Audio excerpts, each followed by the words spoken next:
শ্রীগুরু জয়। আজ 31শে আগস্ট 2025 রবিবার। শ্রীগুরু সংঘ বেহালা শাখার পক্ষ থেকে গুরু পুজোর আয়োজন করা হয়েছে সকাল 11টা থেকে সোদপুর ফার্স্ট লেন কলকাতা 82তে অবস্থিত সমিত নট্য দাদার বাড়িতে। এখন সময় বেলা 12টা বেজে গেছে।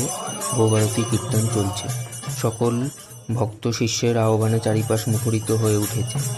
ভোগারতি কীর্তনে উপস্থিত সকলকে জানাই শ্রীগুরু জয়।